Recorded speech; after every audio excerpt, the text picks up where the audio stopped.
tal, amigos de los investigadores médicos? Bienvenidos un fin de semana más a este su programa. Y hoy tenemos un tema, como siempre, muy interesante. ¿Ha escuchado usted hablar de la medicina interna? ¿Ha escuchado de la nefrología? Pues hoy está el doctor Carlos Alvarado para hablarnos justamente de eso y le damos la más cordial bienvenida, doctor. Bienvenido a su casa. Gracias por invitarme, hermano. Yo le ofrecía a los televidentes, doctor, hablarles de la medicina interna, particularmente de la nefrología. Por favor, cuénteles usted de qué se trata. Bueno, parte de todo, muchas gracias por la participación del día de hoy. Fíjense que la medicina interna en sí habla sobre las enfermedades propias del adulto, internamente, como se diría, ¿verdad? Hablamos de diabetes, hablamos de hipertensión, hablamos de enfermedad renal. Y en este caso, la nefrología se basa en eso, en el estudio de las enfermedades propias que se pueden derivar de los riñones. Muchas veces tenemos el problema de que nosotros escuchamos a la gente que dice, me duelen los riñones, por ejemplo, ¿verdad? Y es algo muy común en nuestra práctica diaria. Sin embargo, ¿qué tanto sabemos nosotros de enfermedad renal? Sabemos muy poco. La mayoría de las personas hablan de dolores al orinar, de dolores de espalda, de que siento que estoy débil, que serán los riñones, que las piedras, muchas cosas así, ¿verdad? Pero en realidad, ¿qué tanto nosotros hacemos por nuestros riñones? ¿Cómo cuidamos nosotros nuestros riñones día a día? Es algo que en realidad no podemos determinar a ciencia cierta, porque el conocimiento de la enfermedad renal radica principalmente en que tomemos agua, primeramente, evitemos algunas cosas que son insanas, como las que son las comidas fritas, muy condimentadas. Cuando el paciente quiere hablarme de una enfermedad renal, tiene que entender de que tenemos dos riñones primero, ¿verdad? Los dos riñones funcionan como nuestro filtro, nuestra capacidad de eliminar todos los desechos del organismo, ¿no? Y con esto lo que queremos es mantener nuestra sangre limpia, es un filtro como tal. Y aquí es donde empiezan los problemas del organismo, ¿no? Los riñones no se limitan solos, no se dañan solos, tienen alguna causa común. ¿Y cuáles son las causas que dañan nuestros riñones? La primera y más común en el mundo, la diabetes. La segunda, la hipertensión. Y en nuestros países centroamericanos tenemos una tercera, nuestro clima. El clima de nuestros países es un clima muy caliente en muchas zonas. Digamos, las zonas occidentales son zonas muy calientes, donde las temperaturas pueden llegar hasta 40 grados centígrados y el grado de deshidratación es bastante importante. ¿Y qué empiezan a tener estos pacientes que tienen alteraciones en las funciones de los riñones? De inicio, nada. El paciente se torna sano, no siente nada, pero llega al médico y le hacen una prueba de examen normal de creatinina, por ejemplo, y le dicen, oiga, pero usted tiene problemas de los riñones. Yo no me siento nada, le dice. Sí, pero ya tiene 2 de creatinina, le dice. ¿Pero por qué si yo no me siento nada? Y es por eso que nosotros les decimos a las personas de que las enfermedades de los riñones a veces son unas enfermedades muy silentes, muy calladitas, no dicen nada. Y te das cuenta de esto hasta que ya tenés síntomas muy importantes. Llega un paciente, por ejemplo, y me dice, doctor, fíjese que tengo un problema muy serio. ¿Qué le pasa? Le digo, viera que estoy orinando como espumoso, como que estuviera haciendo ACE, me dice. Viera cómo me queda eso de ACE. Y yo le digo, exactamente, proteína.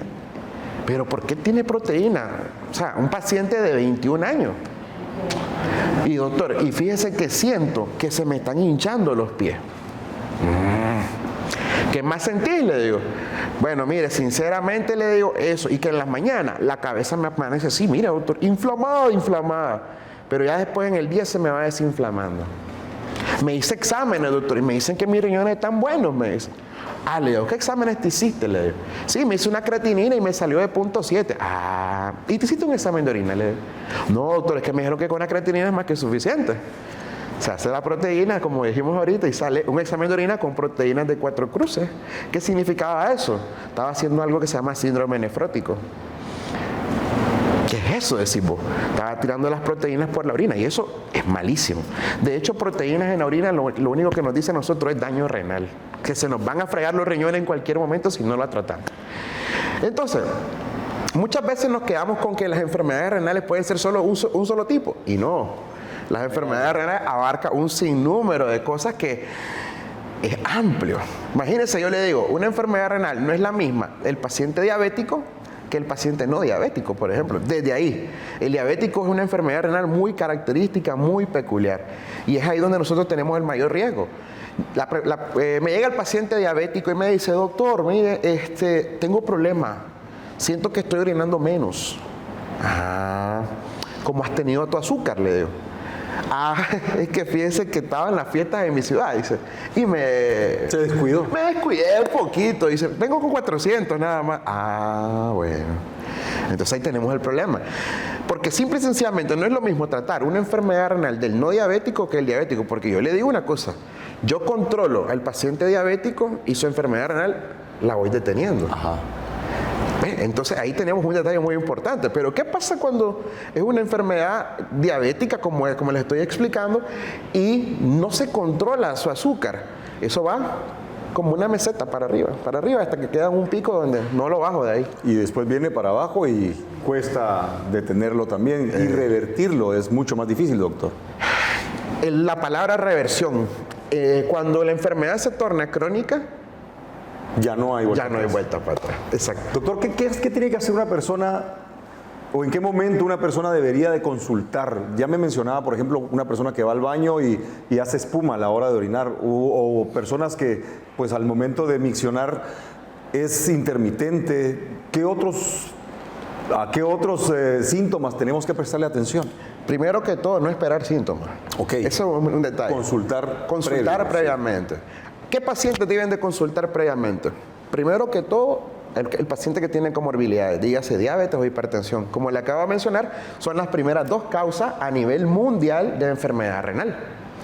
Segundo, aquella persona que está expuesto continuamente al sol. Hombre, los deportistas, ¿usted cree que los deportistas no se hacen chequeos periódicamente? Por la necesidad de que estamos viendo que están expuestos al calor continuamente. Otras personas que deben de hacerlo, bueno, tenemos factores de riesgo que desde que nacemos. Por ejemplo, yo nací con bajo peso.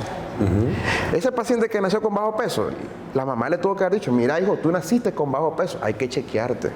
Esos gemelitos, esos pacientes que nacieron antes de tiempo, todos esos pacientes tienen un factor de riesgo para poder generar enfermedad renal posteriormente. Me parece interesante y seguramente usted allá en casita conoce a alguien, usted mismo, si se siente identificado, consulte a su médico. Nosotros vamos a consejos de salud, pero regresamos con más de este interesante tema. Quédese con nosotros.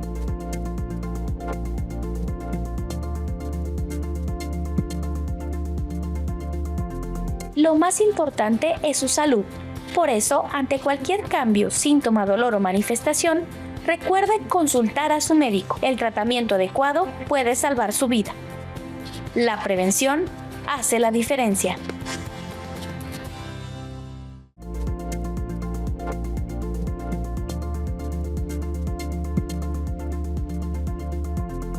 Estamos de vuelta en Los Investigadores Médicos con el doctor Alvarado y justamente hablando de temas de mucho interés, la enfermedad renal. Doctor, antes de la pausa mencionábamos que pues, puede ser desencadenante en muchas situaciones negativas para la población que ya tiene algún problema de base o que está pues, entrando a los problemas de enfermedades renales. ¿Cuál es el escenario más crítico, el escenario más caótico que podría llegar a tener un paciente con daño renal?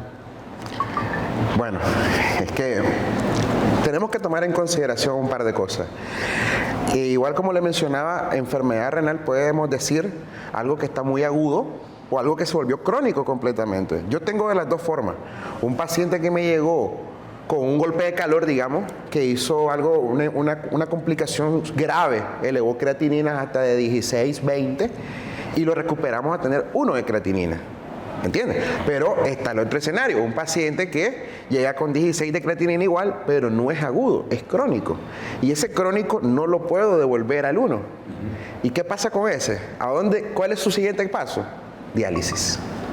La complicación, el tratamiento final de todas estas enfermedades es la diálisis, que puede ser, podemos hablar de hemodiálisis, diálisis peritoneal y en algunos países trasplante renal, que es al final el tratamiento definitivo de estos pacientes. Sin embargo, nadie quiere llegar a esa etapa. Queremos llegar a prevenir todo esto. Entonces la prevención es muy importante en este caso. Ver el peor escenario de estos pacientes es ver los síntomas siguientes. Hinchado completamente, lleno de agua, dice la gente, está con los pies hinchados, con las manos hinchadas, con el abdomen hinchado. en encefalopatía. ¿Qué significa encefalopatía? Con alteración de la conciencia, no reconoce a nadie, empieza a convulsionar incluso, un paciente que se vuelve agresivo o en otros ámbitos que no se levanta, que está sin fuerza, que no tiene energía para hacer nada o solo dormido. Entonces, esos son grados de encefalopatía, alteraciones por la misma urea, que es el tóxico que al final el cuerpo está reteniendo, porque unos dicen, la creatinina, ¿qué expresa? Nada más que daño del riñón. Pero ¿qué es lo que da la toxicidad en el cuerpo? No es la creatinina, es la urea. Exactamente. Entonces nosotros medimos urea para determinar qué grado de encefalopatía o qué grado de alteraciones tóxicas tiene el organismo en este punto. Y bien, viendo esto, nosotros podemos decir, hombre, el paciente tiene todavía capacidad de poder depurar ciertas sustancias o el paciente ya no puede. Y es cuando ya no puede donde tenemos el peor escenario, donde les decimos nosotros, lo lamento, lo que le queda es hacerse una terapia sustitutiva, en este caso, diálisis. Doctor, a mí me preocupa el tema de, pues la diálisis cada vez ha ido ganando espacio, es decir, que es una alternativa que el paciente puede encontrar, pero el trasplante renal no es algo que en Latinoamérica, no es algo que en Nicaragua sea muy común de ver, o sea, al final de cuentas no es una alternativa en donde yo pueda decir, bueno, tengo la opción de hacer o ser candidato a un trasplante renal. Eso no sucede. Pero ahí radica también la misma cultura. El problema ha sido ese, la cultura de Latinoamérica.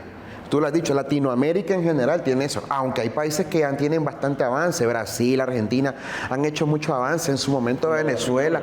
Exacto, en su momento, a México, por ejemplo, México tiene una gran cadena de trasplante, el CENATRA, que es el Centro Nacional de Trasplante, tiene una buena cadena de trasplante. Pero ¿dónde radica todo el problema? Cuando hablamos de trasplante, nosotros tenemos que hablar de que existen dos tipos, el vivo y el cadavérico. ¿Y cuál es el mejor para todo? El cadavérico, porque simple y sencillamente es un órgano que está sano, o el que no lo va a ocupar porque en teoría ya está fallecido. Exactamente, no voy a dañar a otra persona que está exactamente, saludable. pero ¿qué pasa en nuestros medios? Nuestros medios no tienen la costumbre de decir voy a donar un órgano. ¿Cuántos accidentes automovilísticos existen en la zona centroamericana a diario? ¿Cuántos muertos a diario existen que pudiesen donar esos órganos? Pero no tenemos esa cultura. Porque sigue siendo un tabú. Sí, porque tenemos los profesionales. Los tenemos. ¿Tenemos los medios para hacerlo? Sí se puede. Pero ¿qué pasa? Nosotros no tenemos la cultura. Entonces, al no tener la cultura, nosotros también tenemos ese problema. ¿Usted cree que en Guatemala, que en Honduras, que en El Salvador no se pueden hacer? Claro que se puede. Perfectamente. Pero ¿cuántos trasplantes pueden reportar al año todos estos países juntos? 1. Yo le iba a exagerar 10. No. Y otro tema que se vuelve tabú y que no tenemos los latinoamericanos es el tema de la prevención. Doctor, Innoviofarma, Farmalat, ofrece una gama de productos enfocados tanto a cuidados del paciente ya con comorbilidad, pero también para la prevención, productos como Venum, productos como Sevilat. Hemos visto cómo Venum nos ha venido a ayudar a nosotros mucho, ¿no? Para lo que es las insuficiencias venosas. Úlceras venosas que hemos tenido secundarias, han visto mejorías con este. Y esto ha sido muy importante ver todo el producto en sí, cómo es capaz de mejorarnos a nosotros en nuestros pacientes. Y el mismo paciente te dice, doctor, he probado de todos los medicamentos y hasta ahora siento que algo me está haciendo beneficio. Tenía una paciente de 55 años de edad que la vengo tratando desde el 2017. La traté con qué, no la traté, todo tipo de cosas, parches, medicamentos, y la mujer no me resolvía. Y yo, hicimos injertos y todo. Hombre, hace 4 meses le empezamos con Venum. Tiene un mes la última vez que lo vi. La úlcera estaba así, ahora está así. ¿Qué pasó? Le digo, nada, estoy tomándolo como me lo dijo. Hasta yo mismo digo, por eso muchas veces insisto, uno para poder determinar un buen fármaco tiene que probarlo. Tiene que ponerlo a prueba. Si no lo probas, no sabes si es cierto o no lo que te está diciendo. Y eso es fantástico porque ustedes tienen la oportunidad de justamente eso, determinar si el producto es o no bueno. Y hemos visto en los productos de Corporación Farmalat que han dado muy buenos resultados a muchos pacientes acá en Nicaragua. Y justamente de eso vamos a hablar, de casos muy particulares, y se va a incorporar con nosotros la doctora Gabriela Miranda, pero eso será en el próximo bloque. Siga con nosotros. Vamos a consejos de salud.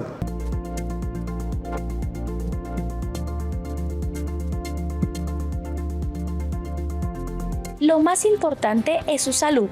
Por eso, ante cualquier cambio, síntoma, dolor o manifestación, recuerde consultar a su médico. El tratamiento adecuado puede salvar su vida. La prevención hace la diferencia.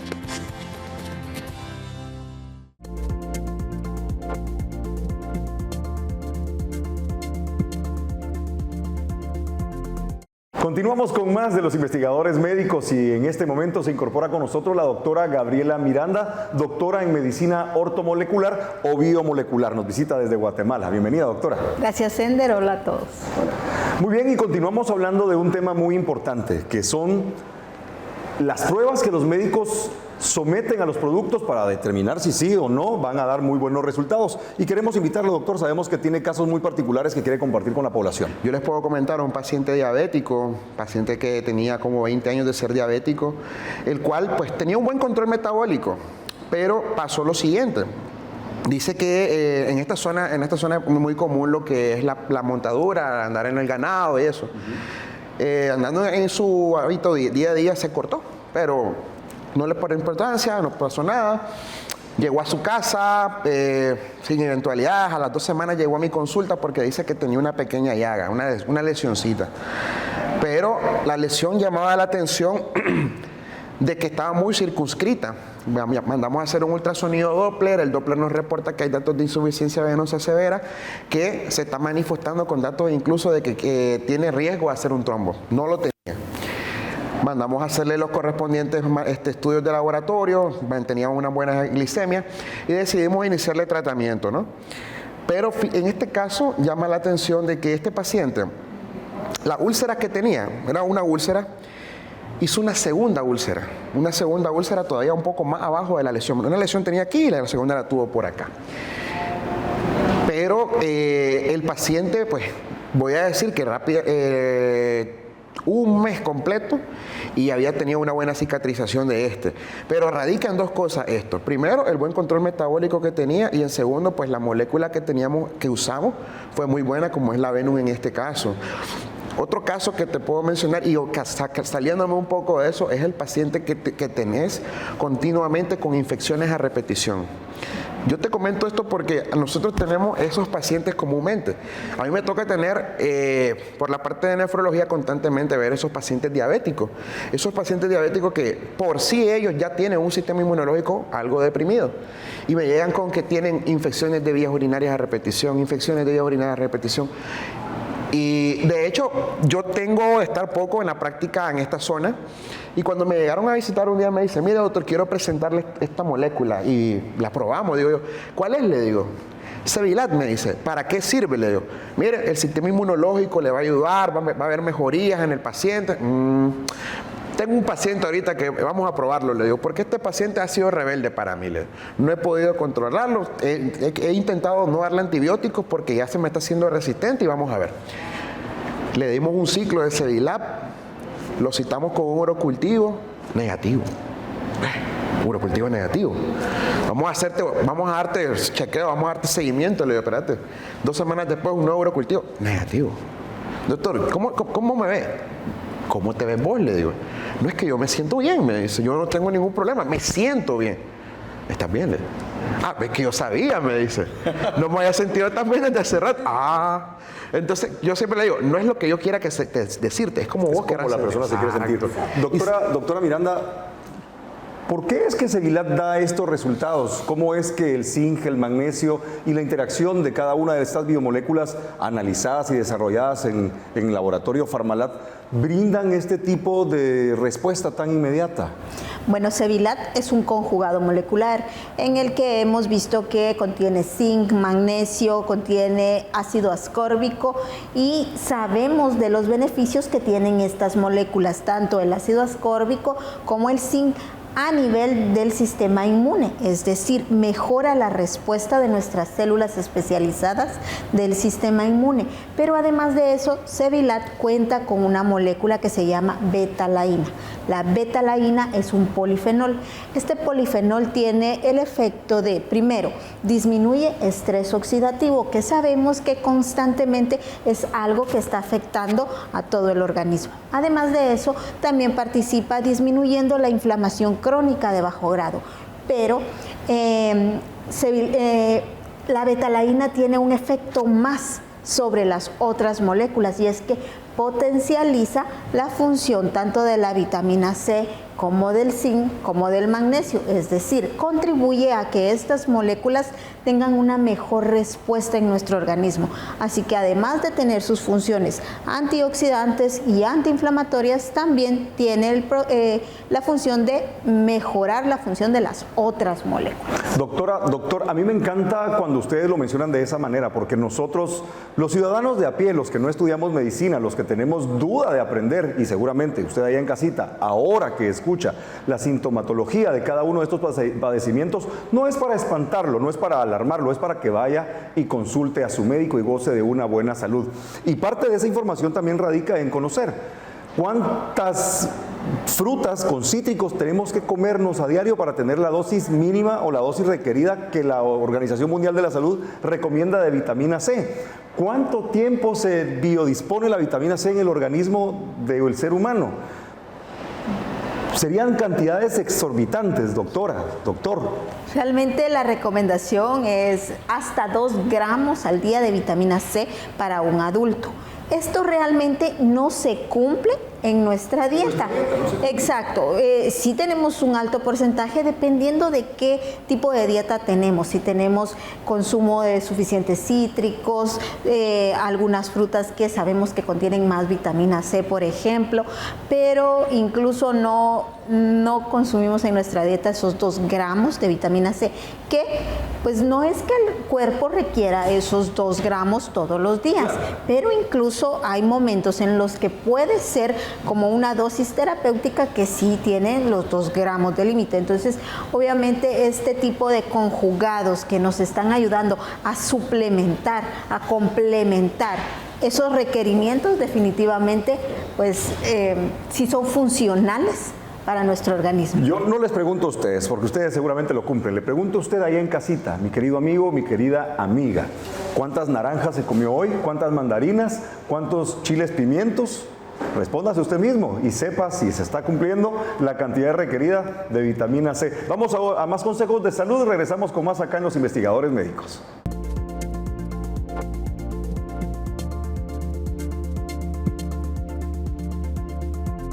Lo más importante es su salud. Por eso, ante cualquier cambio, síntoma, dolor o manifestación, recuerde consultar a su médico. El tratamiento adecuado puede salvar su vida. La prevención hace la diferencia.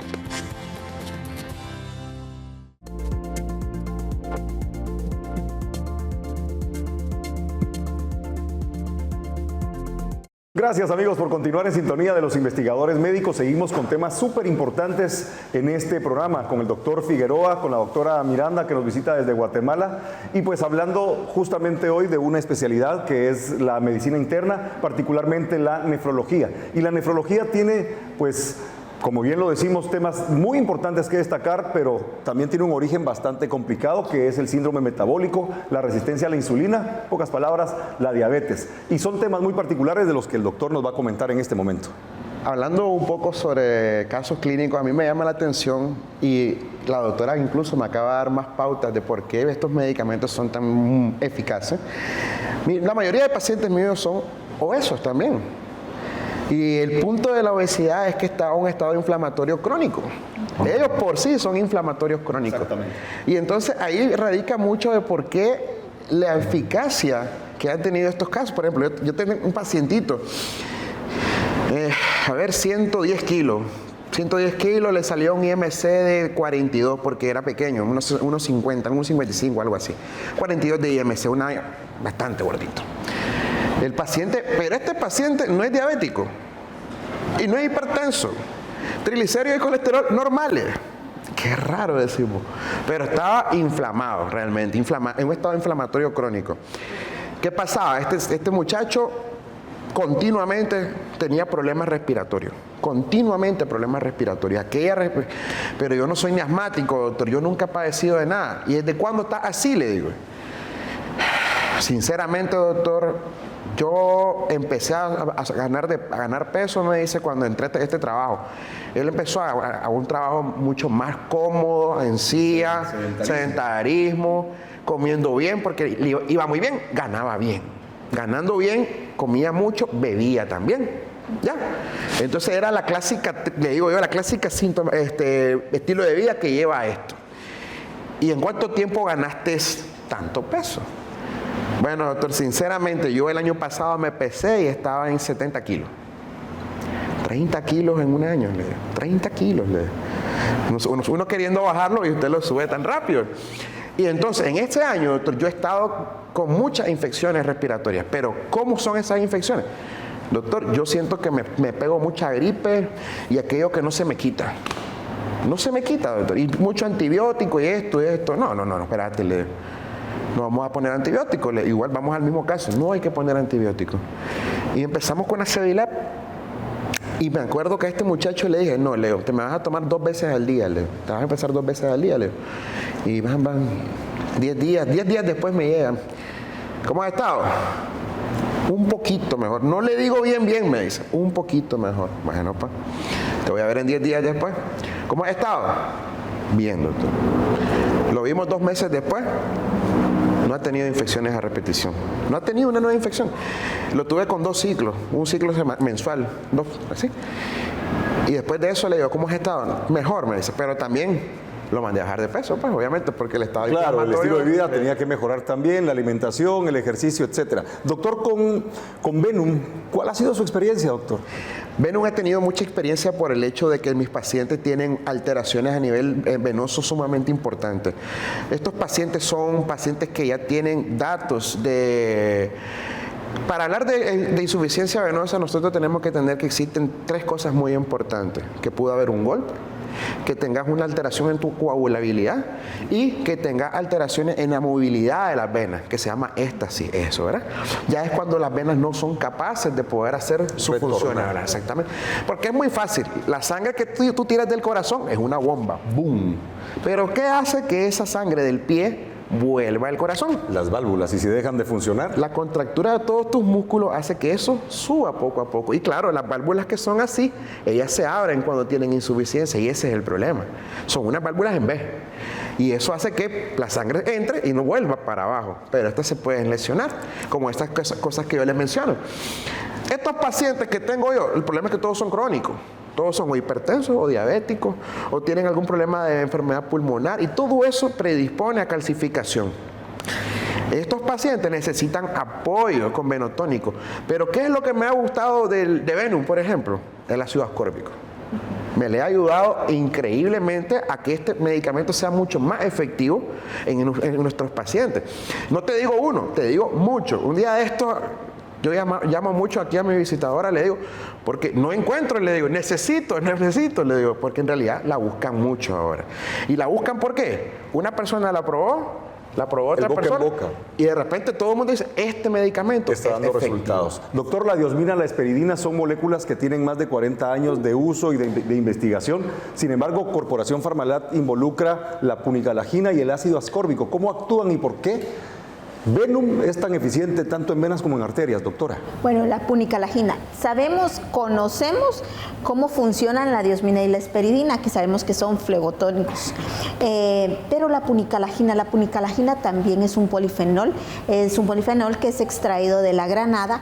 Y lo principal o lo más importante que tenemos que destacar de la punicalagina es que mejora la producción del óxido nítrico de nuestro organismo, y sabemos que el óxido nítrico es un vasodilatador, ¿verdad? Ayuda a la dilatación de las paredes, y en este caso, por eso es de que Venum no solo trabaja a nivel de venas, sino que también a nivel del endotelio en general, y todos nuestros vasos sanguíneos pues tienen endotelio, así que mejora mucho también la función de las paredes vasculares. Eso es gracias a Venum.